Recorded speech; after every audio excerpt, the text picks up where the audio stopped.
Okay, we will get started. We'll call to order this meeting of the Board of Trustees for Tuesday, February 12th. And Madam Clerk, will you please call the roll? Absolutely. Good afternoon, everybody. Good afternoon. Good afternoon, everybody. Good afternoon. Thank you. Jacqueline Calvert. Present. Andrew Caudill. Here. Katie Simon Hoppen. Here. Scott Kelly. Here. Ellen Minetto. Here. Melina Galina Raymond. Here. Angela Taylor, I am here, and our student has not joined us as of yet. Madam President, we have a quorum. Just to let you know, our student is having car trouble today. Oh, okay. All right. Superintendent has just reminded me it would be nice for us to have a moment of silence for two folks we've lost, Jim Frommer and Mike Kate, who have been great servants to public education. Would you please join me in a moment of silence?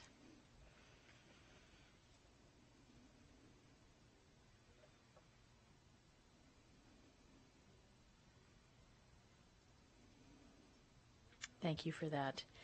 And we certainly respect all of their many contributions. Today, let's have the Pledge of Allegiance led by Michael Doring. Please.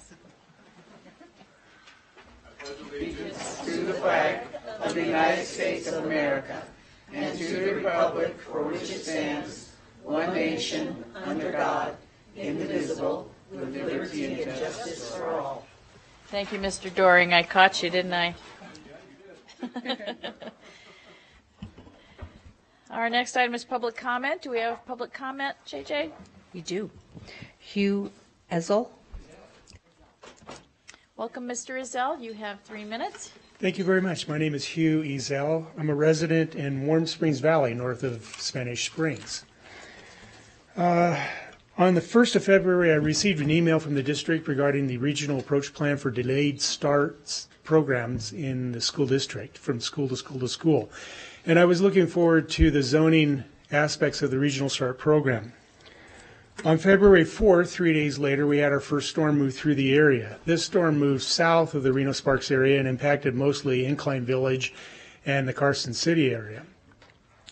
During the early morning of February 5th, the school district assessed road conditions and site conditions throughout the district and notified everybody by email that, and I received this email, that the delayed start was going to be district-wide for that morning. Taking an interest in the regional approach to the delayed starts, I was confused because my residence, there was no snow at all. So I called some friends around the area. I spoke with someone by Spanish Springs High School, which informed me there was a half an inch of snow there. And then I spoke with a friend in Sparks, East Sparks, up by the hospital, and he said there was 3 inches of snow there. And then finally I spoke with another friend who was working south of the airport, and he said there was a half an inch of snow there. So I was confused because as a native and longtime Nevadan, half an inch of snow or 3 inches of snow isn't very much snow.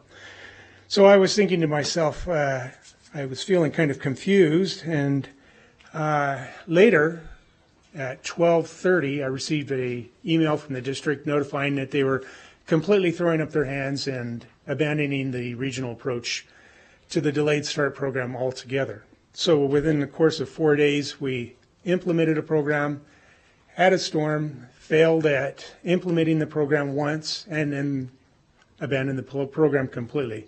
So I sent off an email to the district because I couldn't raise anybody by telephone, expressing my exasperation about this, and to my great surprise, your president responded rather shortly later, a few hours later, and she and I had a discourse about the program. So I thought, coming out of that email discourse, that I'd come and talk to you today and encourage the school board, because I don't know if you're actually involved with this program or not, but I would encourage you not to abandon this program immediately. Abandoning it literally 6 hours after the first time you tried it is a pretty half-hearted approach to a program that has some merit. And since I don't have time to expound on the impacts delayed starts have on the community, I'd like you to consider that. But this is a good program. It was well conceived. just poorly implemented the first time, and you should continue the program. Thank you. Thank you, Mr. Azell. Chris Whitbeck.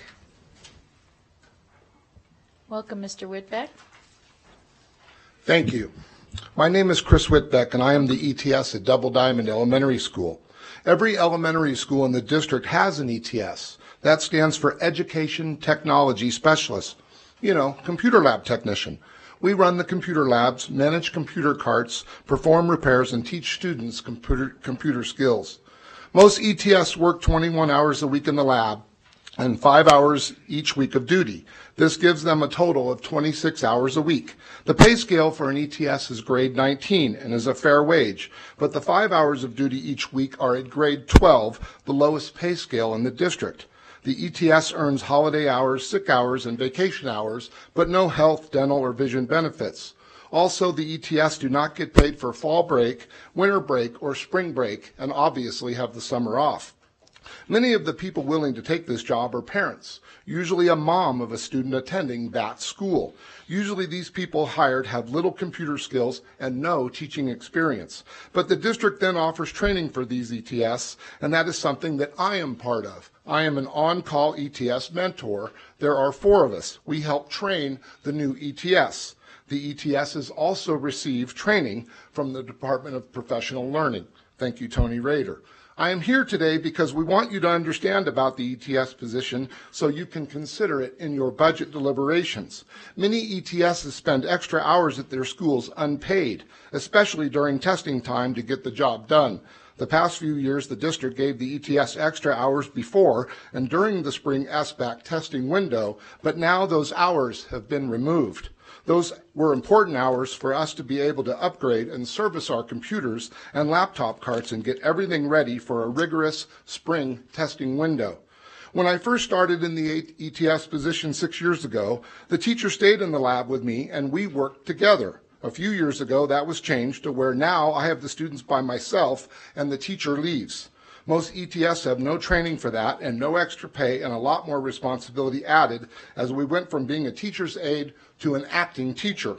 Also, our position has lots of turnover. This year it was relatively low, with only 13 of the 64 schools refilling that position.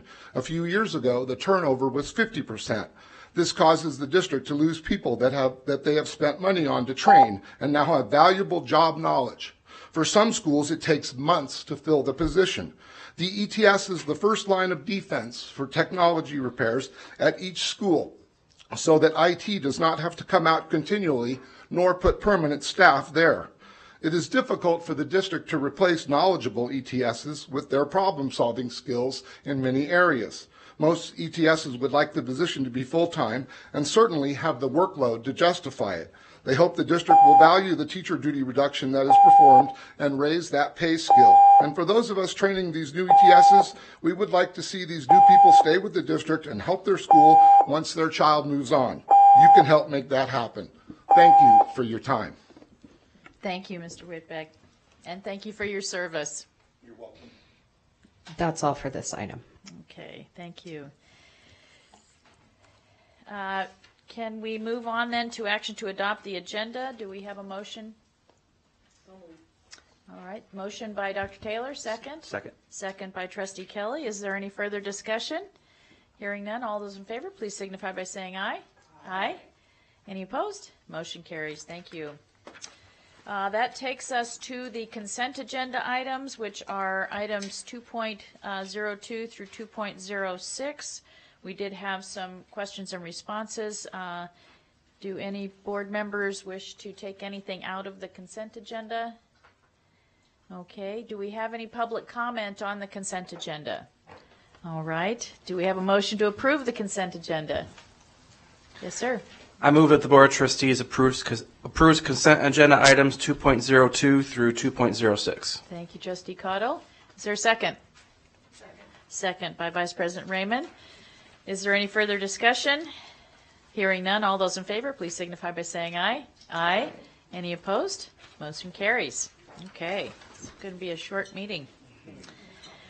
Our next item is 3.01, which is discussion and possible action to adopt Washoe County School District Board Resolution 19-002, a resolution providing for the issuance of a medium-term bond, Series 2019, for acquiring school buses and other support vehicles for the district, providing the form, terms, and conditions of the note, and authorizing the superintendent or chief financial officer of the district to accept a binding bid for the bond. And on staff's behalf, we have our chief financial officer, Mark Mathers, who did a great job last night and has done a great job at all of our budget forums. Thank you, Mark.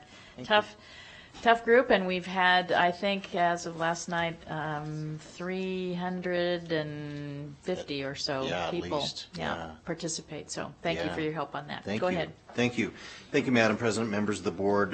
In front of you is a resolution to essentially consummate this transaction. Again, this is a medium-term bond, 4-year term to finance $1.5 million of buses and other vehicles.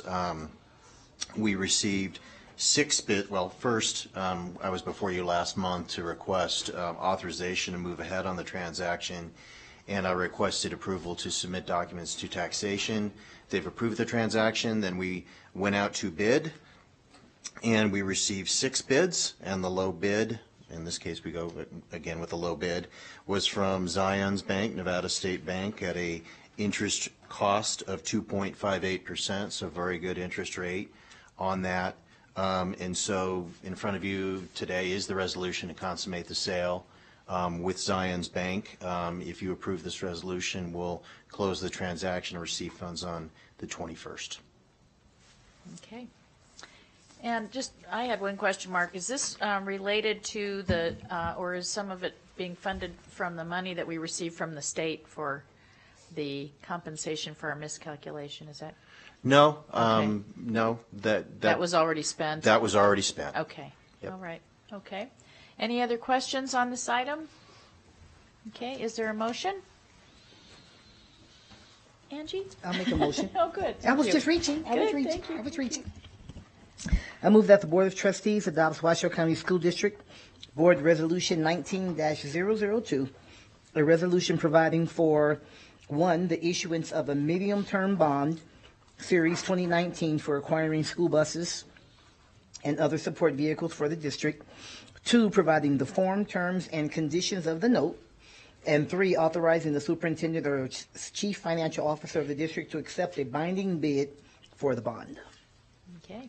Is there a second? Second by Trustee Cottle. Is there any further discussion? Hearing none, all those in favor, please signify by saying aye. Aye. Any opposed? Motion carries. Great, thank you. And then we move on to presentation, discussion, and possible action to approve the following as recommended by the Capital Funding Protection Committee. The Capital Improvement Program to include the 2018-2019 C Major Project Program in the amount of $5 million, to include projects throughout Washoe County School District pursuant to the attached list of program projects and associated costs for each project. And Adam Searcy, our Chief Facilities Management Officer, and a very busy man, is here. Thank you, Adam. Go ahead. Hi, good afternoon. Adam Searcy, Facilities Department. Pleased to be here. So really 2 main items were on the agenda at our last Capital Funding Protection Committee meeting for action. I'll kind of go through those briefly, and we can get into any more detail on either of these if you'd like. The first one, the North Cold Springs Area Elementary School. We do have a presentation in detail on the agenda here later this afternoon, but primarily that's the funding allocation request was for the design phase aspects of that project. So I don't know if we have the visuals up, but we'll go through them later on the next agenda item. But really it describes the need associated with the elementary school in Cold Springs to be our most acute elementary school need in the district. Literally the most overcrowded elementary school in the district. We've been searching for an elementary school site for over a year up in that area, and have finally found one. We're in the process of acquiring. Again, got some more detail on that in the next agenda item, but really this is following in the same vein as how we've delivered now Nick Polikitis and Bohatch Elementary Schools, same model, basically the same site plan, and we've found an ideal ideal location in Cold Springs that we're prepared to move forward with. We have a very good understanding of what the design and development costs for that school will be, and this allocation will allow us to complete the design, the permitting, and some, I guess, supplementary testing and inspection is associated with taking this to construction. So all things considered, and we'll get into this a little more detail later, we'd like to begin design in 2019, begin construction in 2020, and have the school open for August 2021. That's the elementary school that we presented to capital funding. The nutrition services expansion, we kind of went through a little bit background information on that overall facility and the purpose of the project. Basically, that's our school district's central kitchen, where tens of thousands of meals are produced on a daily basis for the majority of our schools throughout the district. We often talked during the WC1 campaign in 2016 that if there was a site that was to go on double sessions first, that it may well likely be that facility. It is really packed and serves an incredibly important function for our district. So even before 2016, there was a feasibility study conducted on that facility to possibly optimize the space that we do have. That developed into a series of projects, expansion projects, one of which was recently completed, basically expanded the existing building to create some additional dry storage, they call it, just racks and pallets of goods that will be created into meals. And then really what we're working on right now, which will be basically the third and final phase of this expansion. We've talked before about construction manager at risk. We've been working on this project for most of 2018, now developing a detailed plan to move into construction throughout 2019 and have this completed in a way that is sensitive to that environment, right? A lot of this work here actually is within the central kitchen. It's a commercial kitchen, sensitive environment that a lot of that work needs to be done either on swing shift or during the summer months when that space is not needed for actual food production.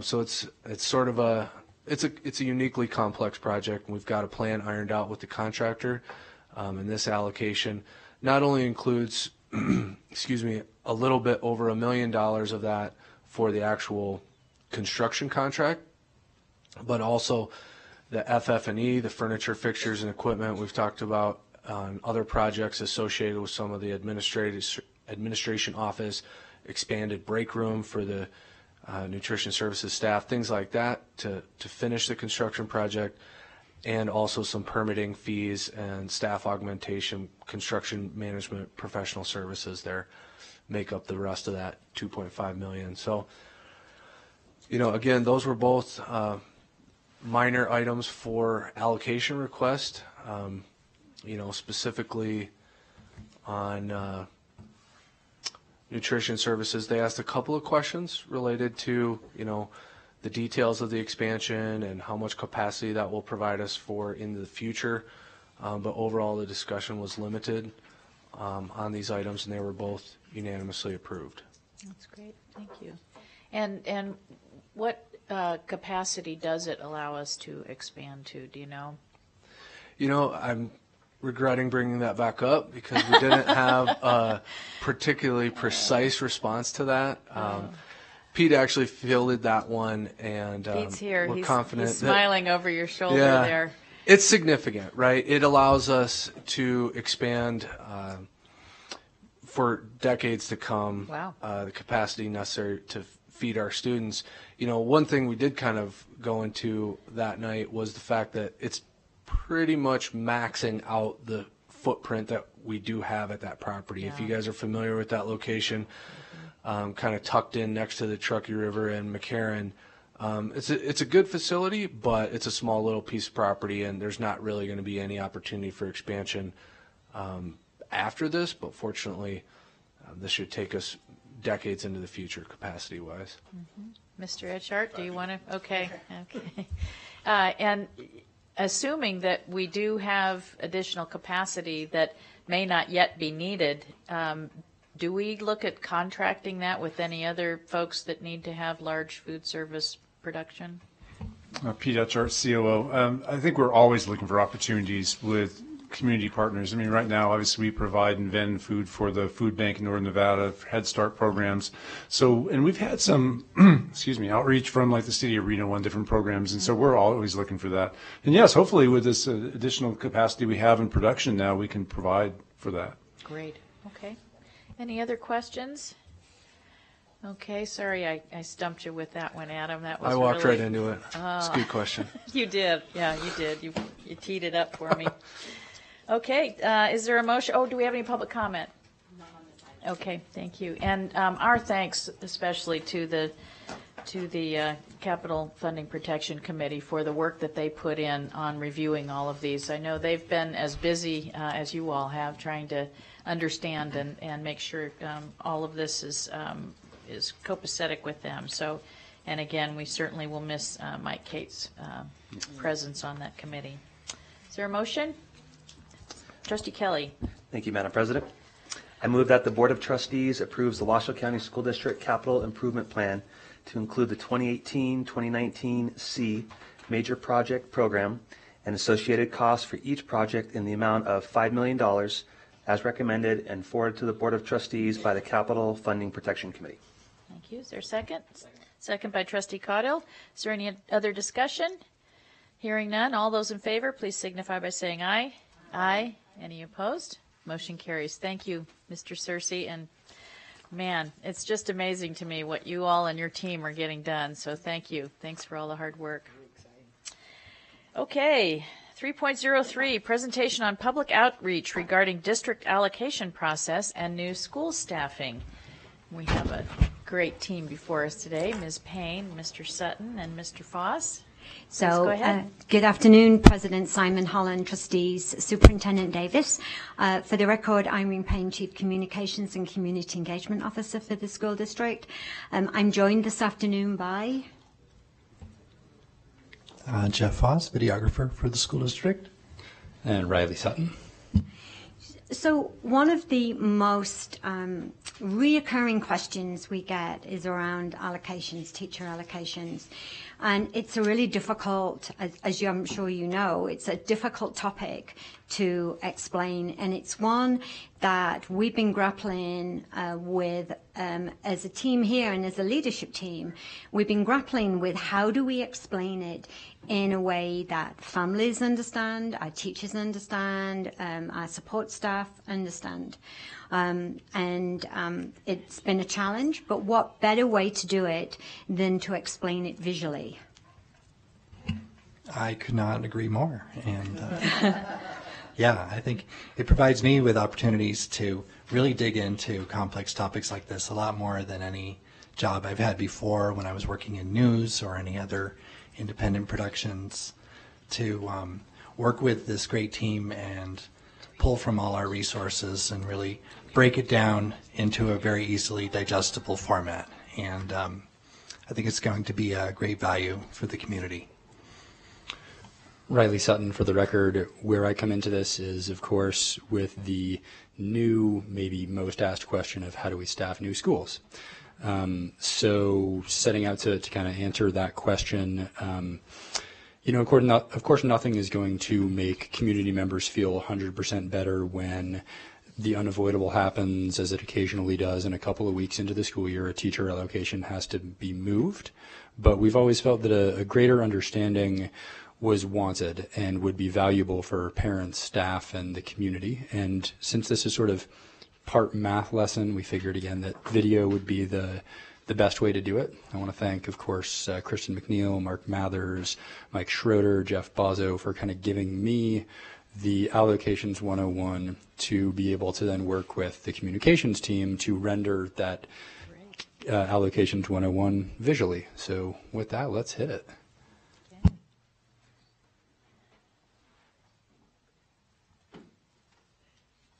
A question we've gotten a lot recently with the construction of new schools is how can we afford to open new schools since we are constantly cutting our budget? Another common question we receive concerns class sizes. Why, for example, third grade classes at one school have more students than at another school? The answer to both questions is allocations. Thank you for viewing this video. The end. Just kidding. The explanation is complicated. We'll do our best to explain it in plain English and easy numbers. The state sends us money based on how many students we have. The state education department looks at our average number of students a few weeks into the school year, multiplies that times the amount they fund per student, and essentially gives us a direct deposit every month. This number is adjusted every 3 months based on updated student enrollment numbers. This per pupil funding is based on our total number of students district-wide, which is around 64,000. But students don't enroll at each school in neat packages of perfect even class sizes. And you can't put half of a class in a room since there's no making halves of a teacher, especially in elementary school where one teacher teaches one class all day. The longer answer starts here. That per pupil funding from the state, plus some local property tax money, goes into our general fund, or operating budget. That whole chunk of money covers teachers, bus drivers, utilities, counselors, everything necessary to run our schools. There is additional categorical funding for areas like special education, but that's a topic for another video. The point is, we're funded based on the overall number of students district-wide. Then it is mostly up to us to break that funding up, or allocate it, as fairly and equitably as possible across schools, teachers of all varieties, and everything else, like bus drivers, utilities, and books. To hire enough teachers in time for the first day of school each year, we have to estimate in the spring, 6 months earlier, how many students in each grade will walk through the doors of each school the next August. Coming up with forecasts school by school and grade by grade is a process. Of course, we start by moving the students in each grade up to the next. Then we make an educated guess about how many students may leave. We use data from developers and planning agencies, as well as historical numbers, to guess at how many students will move into new housing developments. Kindergarten is even harder, since we don't have a grade below them to roll up, so we look at things like birth rates in Washoe County. Then we take that estimate of students per school by grade level and spread out or allocate the teachers as fairly as possible. To do that, we use a standard set of class size numbers, or student-to-teacher ratios. Standard class size ratios are set by the state for K through 3rd. The rest are set by WCSD based on what we can afford with our state funding. What's often misunderstood is that these are average class size target numbers. It doesn't mean if you get one more student in one class, you automatically get another teacher. For example, the 20 student class size ratio for 3rd grade comes with a not to exceed number of 26 students per teacher on average at each school, mandated by the state. We'll continue with that 3rd grade example. One of our schools has 72 3rd graders. Divide by 20 based on the 20-to-1 student-to-teacher ratio. Teachers are full-time in these grades and we only hire whole numbers, so we hire 3 teachers. So the school now averages 24 students per teacher, below the maximum size of 26, so we're okay. So when do we hire or allocate a new teacher? Based on both funding and keeping class sizes as equal as possible, we round up and allocate another 3rd grade teacher before the math gets to the next whole number. In this 3rd grade example, the rounding factor, as we call it, is 0.85. So, another school that has 78 3rd graders, 6 more students than our first example. Divide by 20 and you get 3.9. That's above the 0.85 rounding number, so they get another teacher. With 4 teachers, they now have an average of 19.5 students per teacher, meaning even classes at the same school will have to be slightly different sizes. In the end, this system gives us close to even numbers of students per teacher across grades all throughout our 93 schools. It also lets us hire the most number of teachers possible without overhiring. There is no practical way to divide it up so each school has exactly the same number of students per teacher. We'd have to reject students or constantly rezone and force families to change schools every year or two. Neither of those options is workable or good for students, families, and the community. Sometimes we're surprised by a school having a lower enrollment at the start of school than was projected. If the number is low enough, we have to move a teacher to a different school that came in with higher numbers. We don't like doing this. We know it's hard on students and families to change teachers and classes after school has started. But it's also not fair or equitable to keep other students in oversized classes at another school. These are never easy decisions. We continue to look at refining these formulas to try to minimize these instances. Now that you know how teachers are funded, the answer to how do we pay for teachers for new schools is relatively straightforward. Let's say that the new Nick Polikitis Elementary School in South Reno starts out with 90 third graders.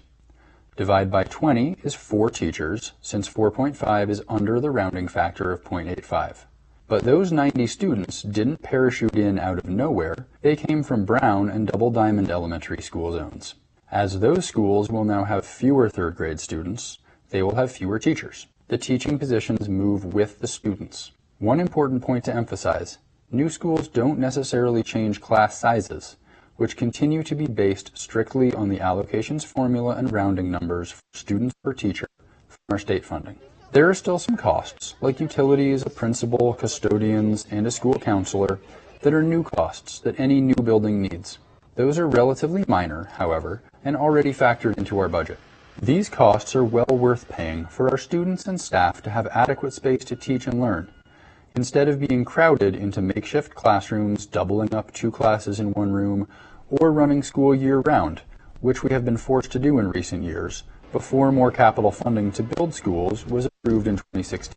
There is much more to all of this that we hope to cover in the future. Middle school and high school allocations are even more complicated and do involve fractions of teaching positions because of the different types of classes and schedules.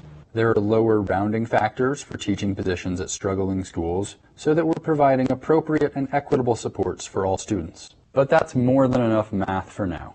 Thank you for joining us.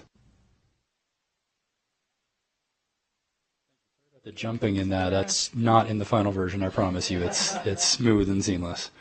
That's great. I had one question, and Kristen, I'm glad you're here, or whoever wants to answer. So if we could have a little bit of explanation about how those rounding factors were determined. What's the 0.6 versus the 0.85? Why 0.85 versus 0.8? Can you share some of that? So I can, and then Mr. Mathers is sitting there in the back with a big smile on his face. It's like the deputy gets to do this. So the rounding factors are a situation to where we look as far as what is our budget going to be able to handle when we're talking about allocations over the entire school district. And so a lot of time and effort goes into what is the best type of rounding factor. And, you know, whether it's a 0.6, 0.85, it's a difficult decision. And so we typically would like to have a bank of allocations so that if we do have to allocate another teacher, that we're able to do that. And those rounding factors actually enable us to do that. Okay. So it sounds like it can change from year to year based on our funding. And we try not to do that as much as possible. Okay. And I just want to put a shout out. Riley used to not have gray hair. So he sat through hours and hours and hours and hours of allocation meetings, which is a very difficult, arduous process. And we take it literally school by school, by class by class. And Jeff, I just want to throw a shout out to you. I mean, this is so helpful. So thank you very helpful. much. So will this be on our website, or where will we be? Riley Sutton, for the record, thank you for that question. The rollout of this is probably just as important. So of course we're going to put it on our social media pages and the website and all that, and then we have plans or thoughts to go a number of levels beyond that. For example, we've talked with board services about this being a really good follow-up email for all of the attendees of budget forums, as it kind of didn't talk about it so much, but if you want to learn more, here's the information. It would certainly be something that would be used as part of responses to the common emails that you all receive from constituents asking about class sizes and new school funding. We even have plans to and thoughts that it could be useful for HR in new staff onboarding, new teacher breakfast, any number of ways that we can reach out and help folks understand this complicated process better. Excellent. Okay, Trustee Caudill? Yeah, this question's probably going to be best for our deputy now that she's up here with us. The video touched a little bit on the change in allocations after the school year has already started. And I know that I've heard frustration from community members about how does that happen? How does the district not know how many kids are going to end up at a school when most kids didn't move, so we should know where they're going to end up when the school year starts. Can you briefly just touch on how the district goes about that process? Sure. Thank you. Absolutely. So as you know, Washoe County, we typically start a little bit earlier than other districts, and sometimes we fall behind as far as with, when we have Labor Day. And so we want to give the schools as much time as possible to see how many students, but it also has to do with our actual count day. And we give the schools every benefit of the doubt before we have to make that decision. We absolutely understand that, relationships are built, right as the teacher is coming into the classroom. But the fact of the matter is that we want to make sure that our schools have as much time to make sure that those numbers are set within those classrooms. And typically that's going to be in the last week of August. And sometimes, if we have to make those decisions in September, we really want to try. And if I will say that if we do find a classroom that we know that we're going to go ahead and get a teacher, we're going to go ahead and make that move. And we've been making these moves during the summer. The entire team meets almost on a weekly basis during the summer so that we can minimize as much as possible. But we also have to follow teacher contracts as well. And then I think the rest of Trustee Caudill's question was about, why can't we know better? And I think the high transiency is a big factor in our district. I'm sure we have a higher transiency level than many communities do. So we have about a 30-35% transiency rate, and it really depends on, some of our schools, and that's an average. So some of our schools have transiency rates of 60 to 70%, depending on, the grade level. So that's a high. So absolutely. I can mention this later when we get to that point in the agenda. It might be something worth doing in the summer, right when the school year starts, as a quick presentation on that process, just to remind parents and community members and staff on why people are being moved around after the school year starts. Yeah, I would agree. I mean, we maybe even want to do it at our March 16th Expo, which would be great. I mean, I plan on showing it at an LTL meeting because I think our principals would absolutely appreciate having this information as well.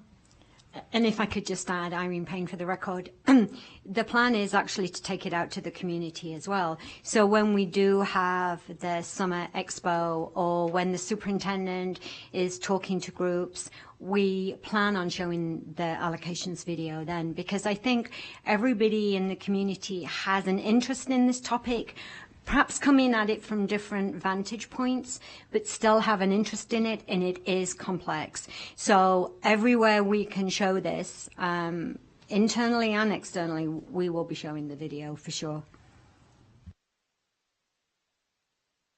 Also, I know we get questions from teachers about how it's decided who gets moved. And I know some of that is related to collective bargaining. I know that there are some teachers, we did speak with one that has been moved repeatedly as a result of the allocations process, and I'm sure you try to avoid that, but can you just comment on how it's decided who gets moved in the allocations process? Absolutely, and that is strictly driven by collective bargaining agreements, and we work very closely. When I was talking about that hour-long meeting, our associations are in those meetings as well. But we absolutely understand, and it depends, what the position is. And, Riley touched a little bit on it on this particular video, but the allocations for high school and middle school are even more complex than this as well, because then you get into teacher licensure and teacher endorsement and what they're able to teach.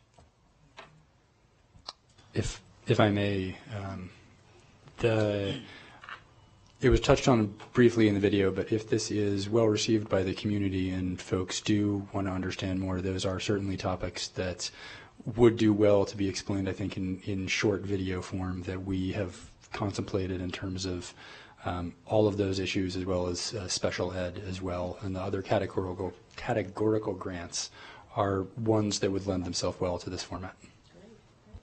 Vice President Raymond. Thank you. I was just going to say that I think this is amazing, and it's certainly just as useful to me as a reminder, because I think it all makes sense in the fall when we're talking about it, and then I sort of forget as time goes by. But I really like the idea of just building on it and onto this video and adding more. I love the idea of those shorter snippets. I can think just too of an example of a school that does have a special program that is taking up a classroom and might have a lower class count, and how that impacts the ratio and the average, and so that people can understand how you do get to third grades that have 30 or 32, or fifth grades that have, you know, that many students. Because I know that from asking when it comes up at a school in my district, but I think just a short video for schools that are impacted in that way, that would be great too, so, in the future. That actually might cause Riley to lose his hair. Sorry, Riley. Just saying. Oh, we don't want that. Clerk Taylor. I never know what you're going to call me. Thank you, But it's Madam always President. nice. It's always nice. It's always Okay, nice. let's just get that. I'm sorry. It's always nice. Stipulated. On the record, you got that, JJ? Thank you very much. Thank you, Madam President. The other thing, first of all, great job.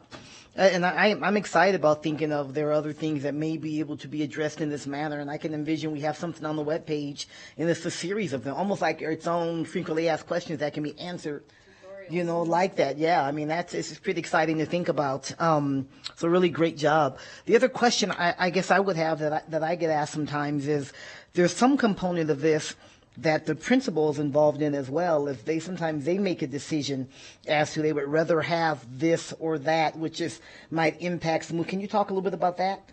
That comes into play as well, as I recall. Sure. And again, you know, I go to the collective bargaining agreement, and there's a certain process that has to be handled internally. So if there's a position that's available, then they release it internally. If it's not, then it's put out, you know, as far as, you know, if the teacher wants to transfer in or be hired for that.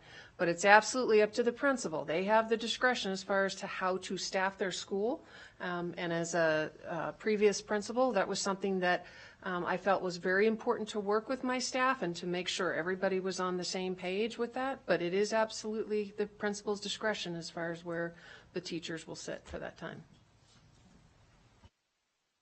Other questions? You are earning your pay. Yeah.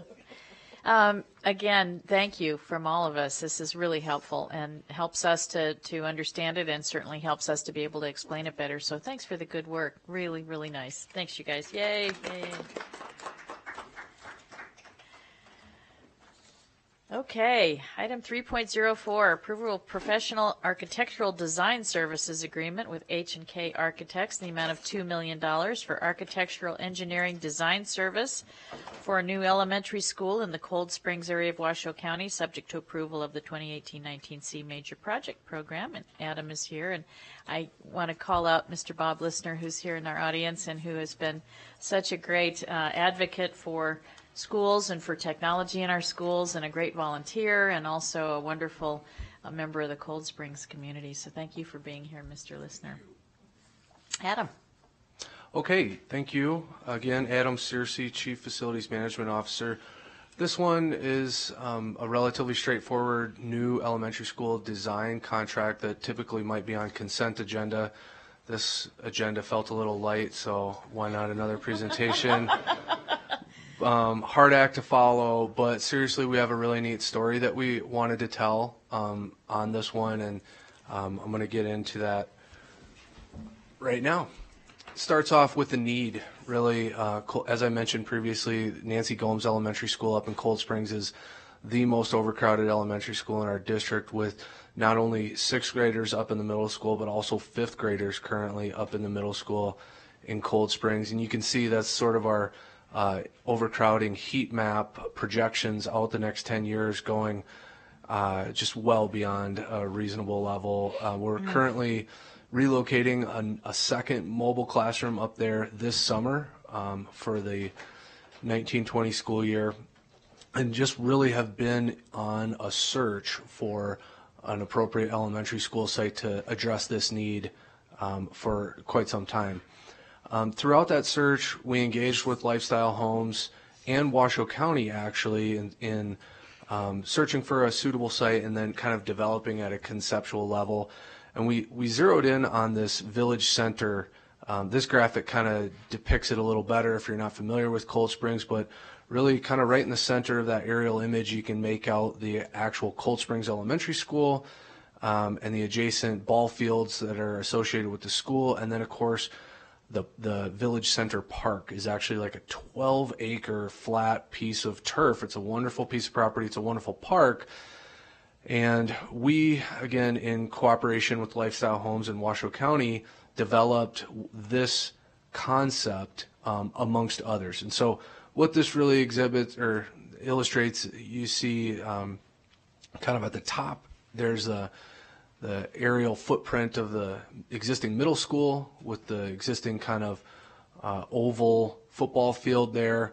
And then to the south, or the bottom of the page, basically is the existing park, which we were proposing to reconfigure with kind of that L-shaped elementary school is kind of the aerial footprint of our current elementary school design, and then repurpose the remainder of that park, some of the privately owned property along Village Parkway and our current middle school ball field into future parks. So this was just one of a variety of scenarios that we developed in-house with Lifestyle Homes and with the county, and ultimately took it to the public there on October 30th of last year. So we had an open house, a town hall in Cold Springs Middle School, invited the public, had a half a dozen different renderings, just slightly different configurations to this one, asked for a bunch of feedback, had a great conversation with the public back in October, and we actually presented it to Washoe County Parks Commission, knowing that it would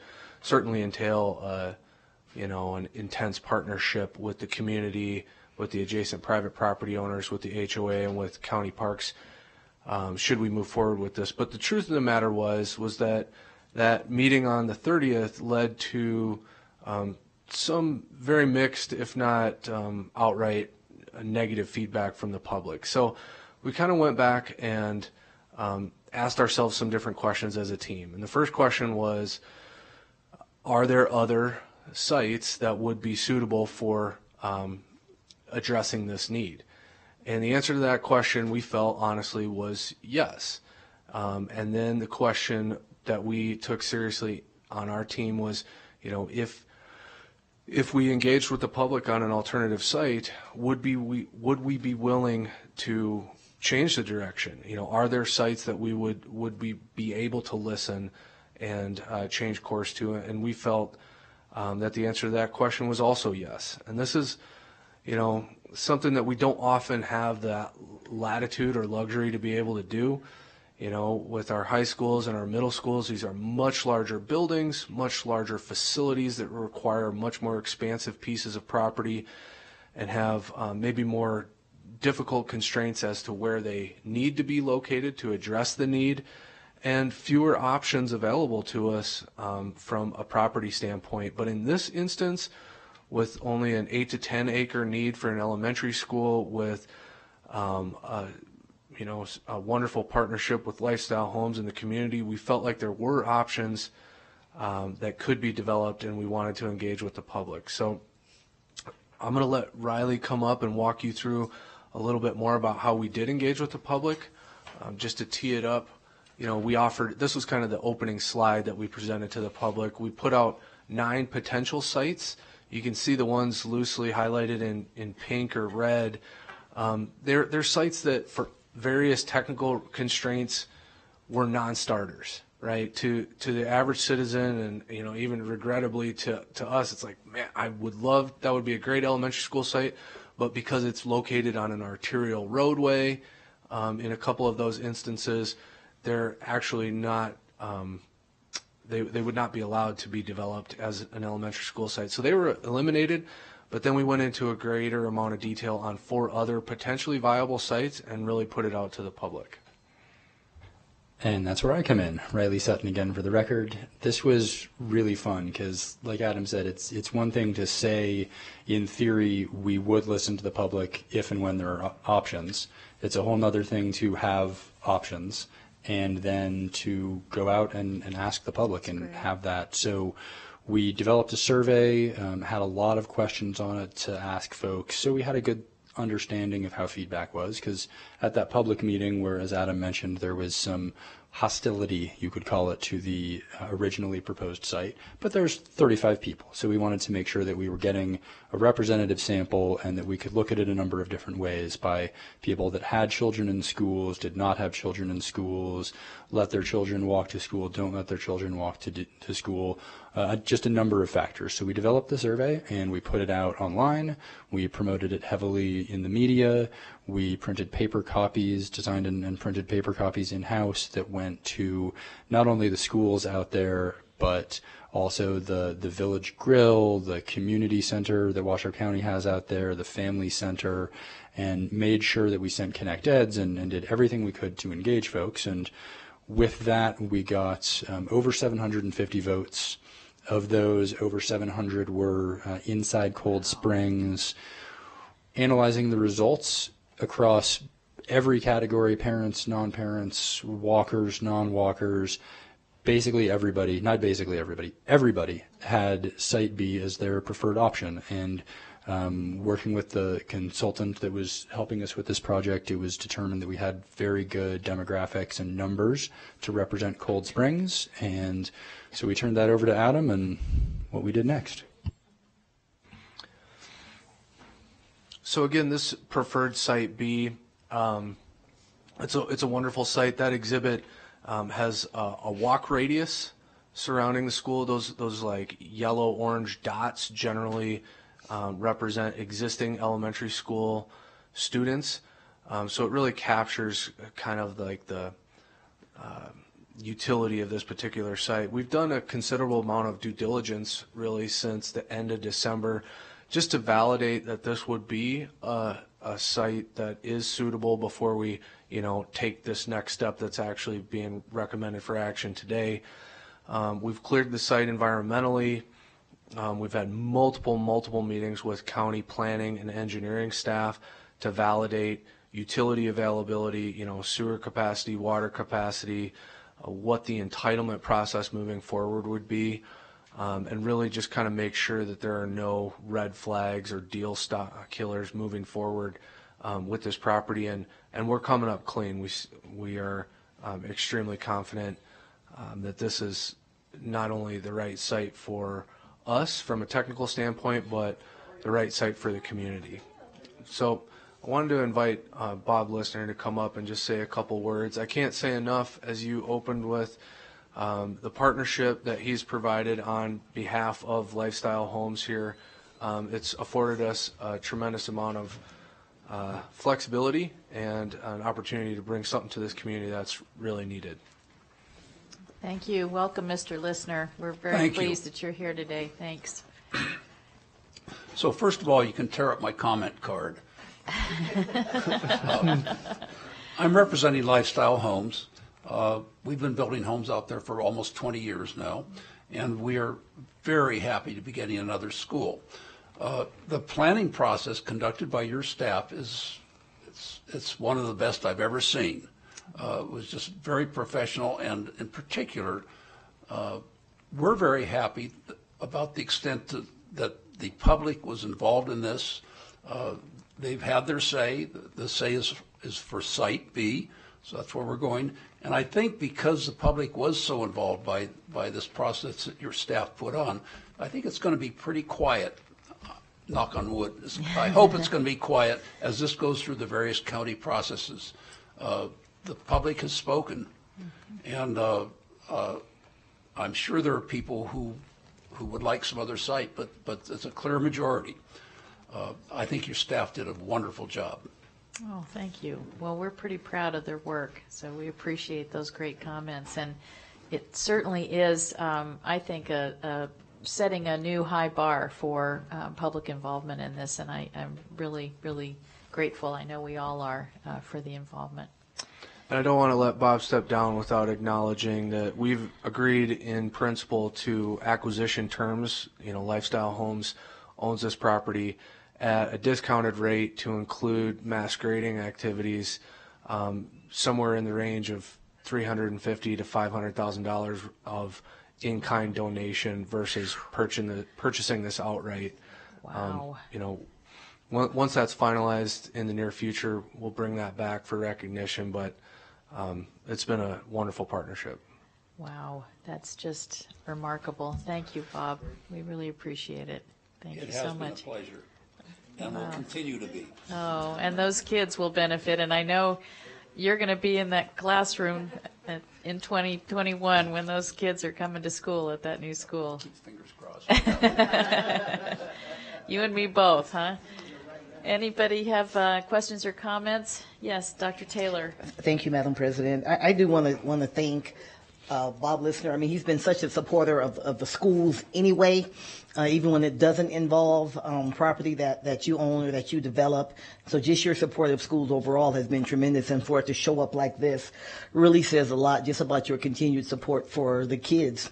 And then really to the staff, and Mr. Listener referred to this, alluded to this, to get the input of 750 people. I mean, I think that's really cool. I mean, granted, it wasn't a majority. I mean, it wasn't everybody. It wasn't unanimous, but it was a clear majority. And so when the public has that level of input, then it's just really good to see that, hey, you know what, we've asked, so let's listen to what they're saying. And I think one of the things that we've really worked hard on these last few years, even more so, is let's hear from the public, and then making sure that voice means something. And staff, you guys have done a tremendous job in doing both, hearing from them and then making sure that the results of that shows up. So I just want to thank you for that. It makes it, honestly, it makes it easier for me, I speak for myself, as a board member, to give this consideration when I see this kind of work being done and this kind of voice being shared. So I just wanted to go on record and thank both the staff and Mr. Listener. Well said.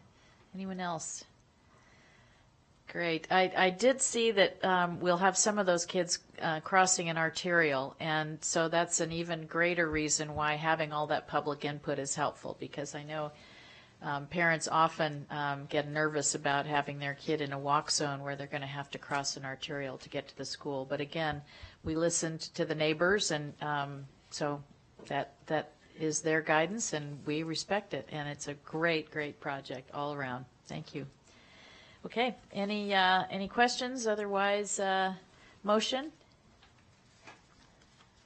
I'm happy to make the motion, Thank you. Madam President. I move that the Board of Trustees approves the agreement for professional architectural design services to H&K Architects for architectural/engineering design services for a new elementary school in the Cold Springs area in the amount of $2 million. Thank you. Is there a second? Second. Second by Trustee Cottle. Further discussion? Again, our thanks to everybody involved, and our thanks to those families for getting so involved in this process as well. All in favor, please signify by saying aye. Aye. Any opposed? Motion carries. All right. Congratulations, and excited to hear more on that one. Thank you. Okay.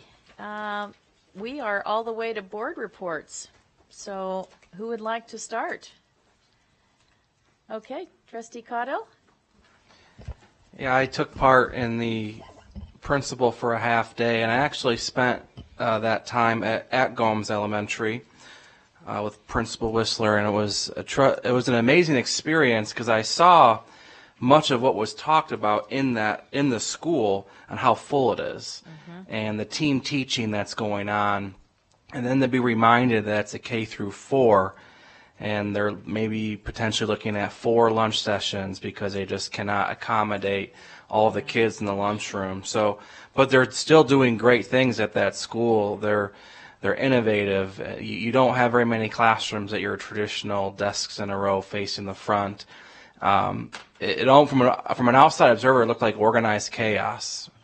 But the teachers have all the kids working on the same item, but they're doing it in different ways. Some kids are on a couch, others are staying at a table. They're in their own environment they're comfortable in, And so it's great to see all that's going on at that school.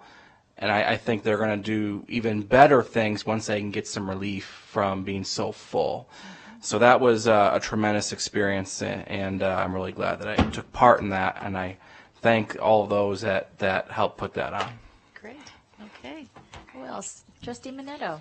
Well, I did the principal for a half day too, and I just have to say, we went outside in the freezing cold with a whole lot of little kids who, we were at Dilworth, and we got to watch them set off their hot air balloons. Oh, it was so cool, and they had made them, and some went off into the neighborhoods, you know.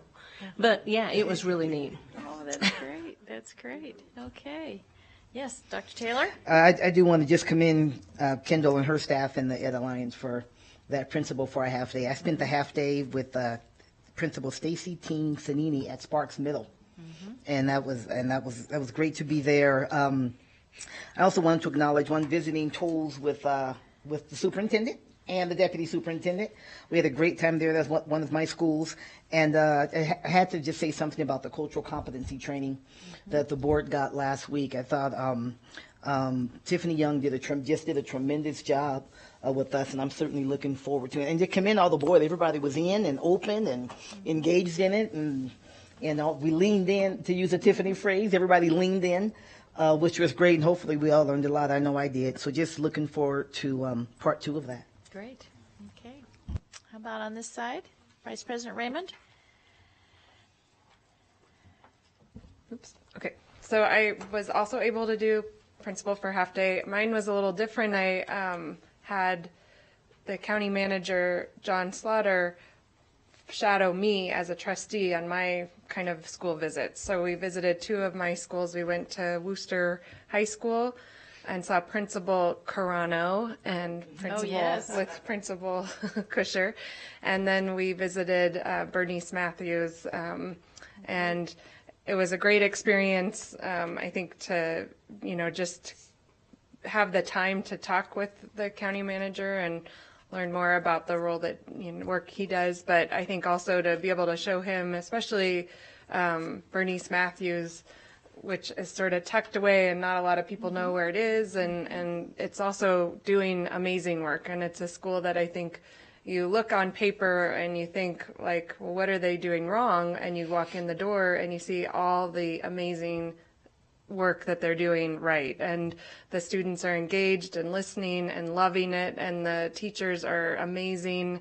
And the principal, of course, is awesome. So I think that was a really special visit for both of us. And then he took me up to Jan Evans Juvenile Detention Center, and we had gone together, or I had visited the detention center last year, but only saw the classroom. And so this time I got a whole tour of the facility, which was very interesting. And again, just, the work that our teachers are doing and under all kinds of circumstances is just incredible. So it was a really great day.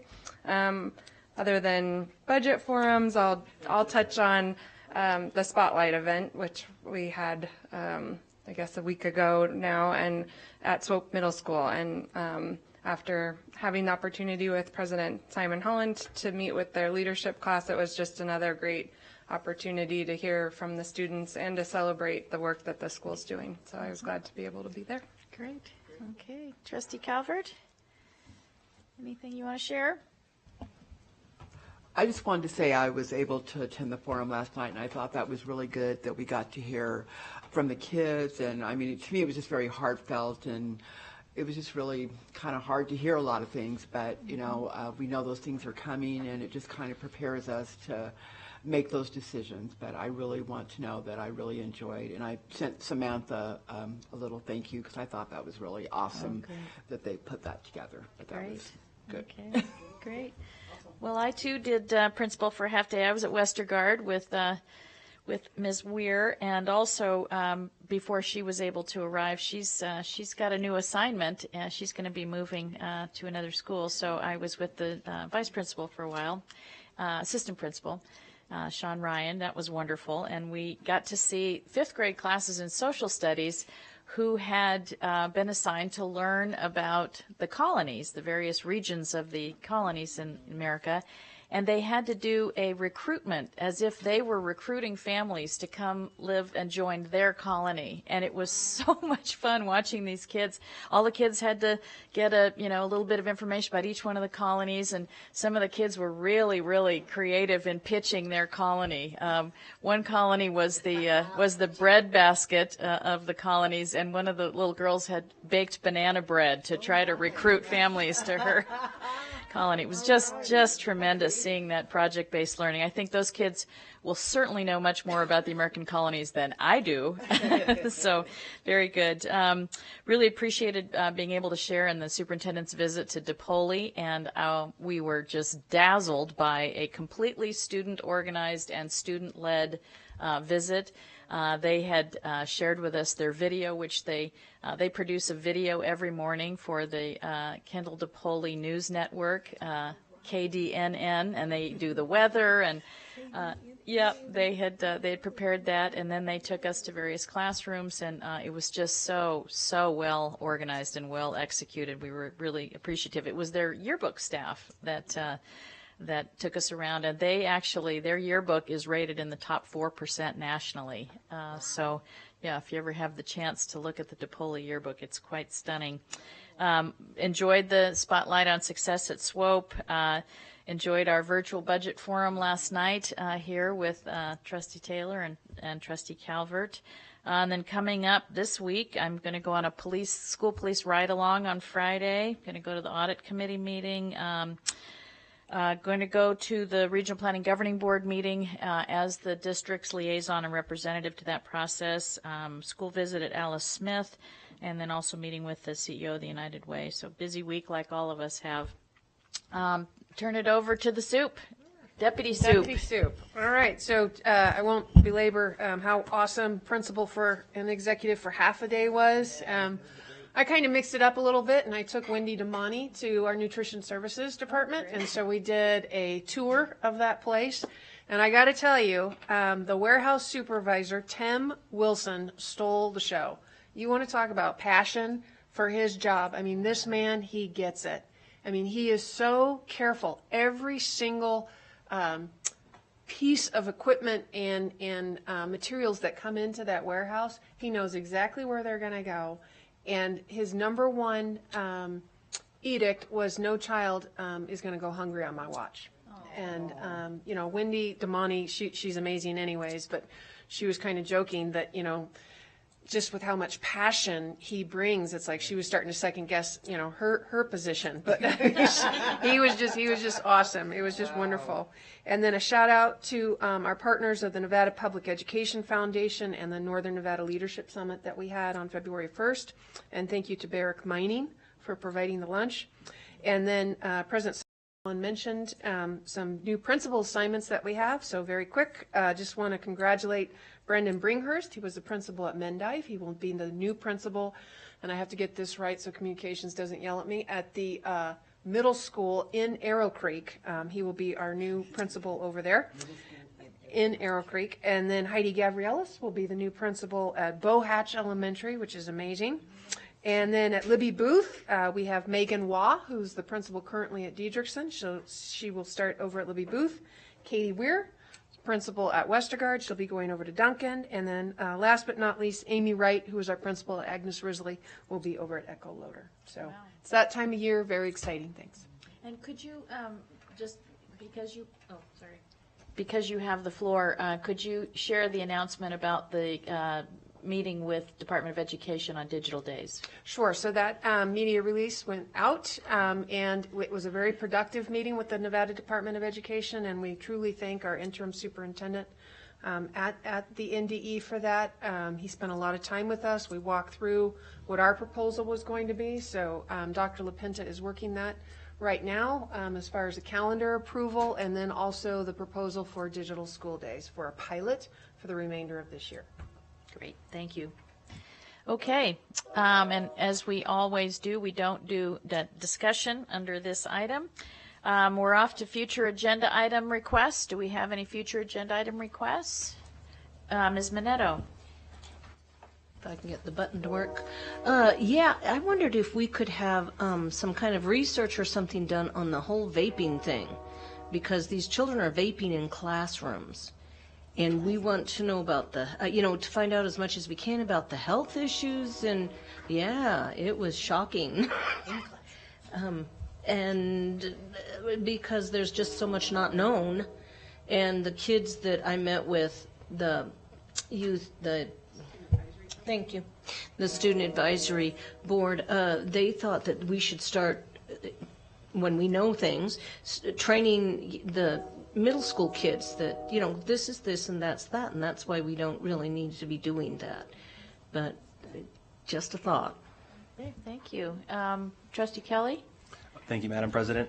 I think then that in light of the discussions with NDE, it would be good to have an agenda item on just digital days in general, how the staff that's involved in calling it either a delay or a digital day, and then maybe just a little bit of background on how we went from, a one size fits all for a weather day to regional, and then back to a one size fits all. So just digital days in general. I think that'd be a good future agenda item. Okay, thank you. Trustee Cottle? Yeah, that was mine. I'm gonna second that. I just think there's so much out in the community right now, fragments of information everywhere. It would just be good to get one presentation of what happened, how we got here, where this is going, a resolution, so that parents, our teachers, principals, the community at large, the media, everyone can just look to that meeting and here it is, here's the information, here's where we're going. And so we can not have these fragments of information all over the place and just kind of put it to rest.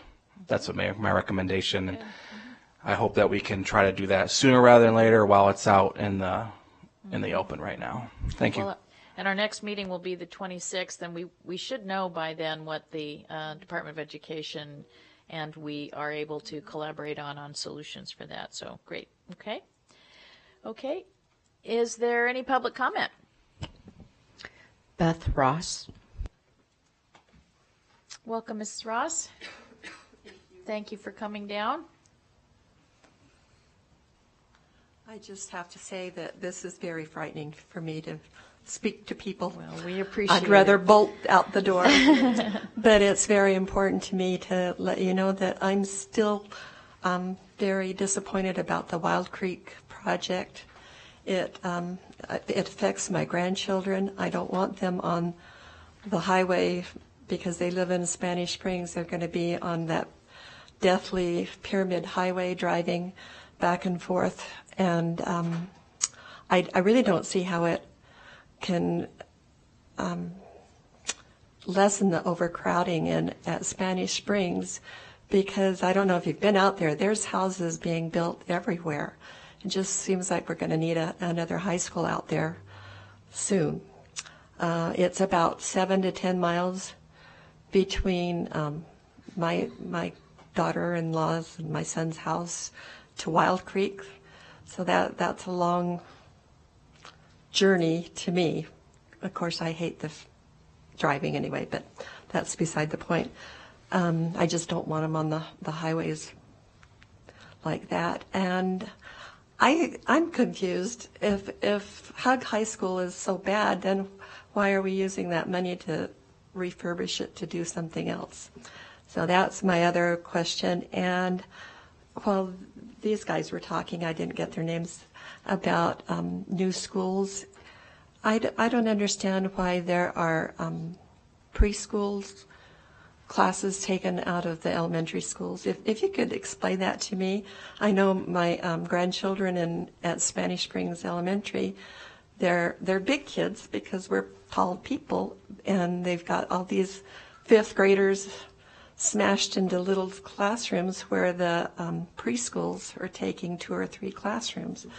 And my daughter-in-law has spoken a lot of times about she doesn't understand why the little kids are there, and I don't either, unless it says K through 12, but I don't know where the preschool came in. If you could answer that for me, I would appreciate it, and I would still like Wild Creek not to be built there. Okay. Thank you. Thank you, Mrs. Ross. We're not able to have a dialogue with you because that's not an item that's on our agenda, but I know that the Deputy Superintendent would love to get your information, and she will talk with you about and answer your questions for you. Okay, thank you. You have another? Yes. That's all I have at okay. this time. All right. Did you all have something you wanted to say? Okay. All right. Okay, then that closes our public comment. Our next meeting is Tuesday, February 26th at 2 p.m. And that will be here in our offices here, and we will stand adjourned. Yeah.